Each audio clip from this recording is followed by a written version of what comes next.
Healing hospital multi super speciality near Nehru stadium बेदर। Ahmad tourist and travels हज and उम्रा services. आपकी खिदमत हमारी नज़र में किसी इबादत से कम नहीं, आपका एतमाद ही हमारी कामयाबी है। यूनाइटेड हॉस्पिटल सपना मल्टीप्लेक्स के करीब गंपा रोड बेदर।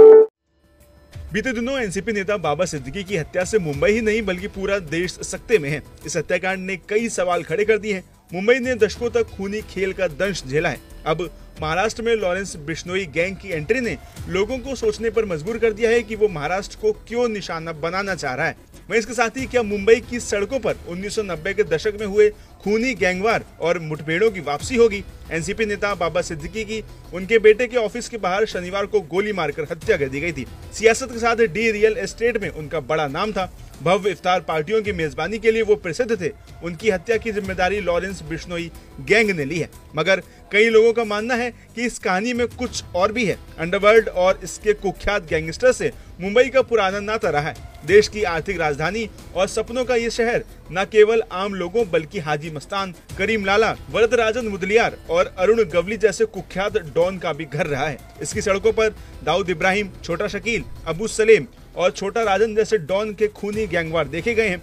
1990 के दशक में इस शहर ने कई गैंग लैंड मर्डर, वसूली और पुलिस एनकाउंटर देखे हैं। पिछले दशक में अबू सलेम और छोटा राजन जैसे डॉन को न्याय के कटघरे में लाने के साथ ही अंडरवर्ल्ड ने दम तोड़ दिया था, मगर बाबा सिद्दीकी की हत्या ने बॉलीवुड, अंडरवर्ल्ड और रियल एस्टेट के गठजोड़ की मुंबई में वापसी का रास्ता खोल दिया है। वहीं सलमान खान या उनके करीबियों को निशाना बनाने का लॉरेंस बिश्नोई की ये पहली साजिश नहीं है। रिपोर्ट के मुताबिक बाबा सिद्दीकी की हत्या कॉन्ट्रैक्ट किलिंग का नतीजा है। लॉरेंस बिश्नोई शायद शहर में गिरोह के सरगनाओं की कमी को पूरा करना चाह रहा है। वहीं इसके साथ ही मुंबई पुलिस के पूर्व एसीपी प्रोफेसर धनराज वंजारी का कहना है कि ये वारदात राजनीति के अपराधीकरण की ओर इशारा करती है, जो पिछले कई दशक से शहर में व्याप्त है। नेताओं और मशहूर हस्तियों के अंडरवर्ल्ड से गठजोड़ के कारण उन्हें सुरक्षा और आर्थिक मदद मिलती है। बिश्नोई गिरोह पंजाब में एक छात्र राजनीतिक संगठन से उभरा है।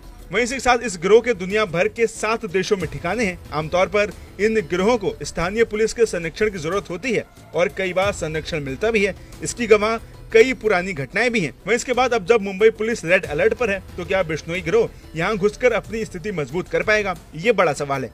महाराष्ट्र के सीएम एकनाथ शिंदे ने आशंका जाहिर की है कि मुंबई में 1990 के दशक जैसी गैंगवॉर की वापसी हो सकती है। जानकारों का मानना है कि संभावना ये भी है कि डी कंपनी लॉरेंस बिश्नोई गिरोह से मुकाबला कर सकती है। इसकी वजह ये भी है कि बिश्नोई गैंग ने उनके इलाके में कदम रख दिया है।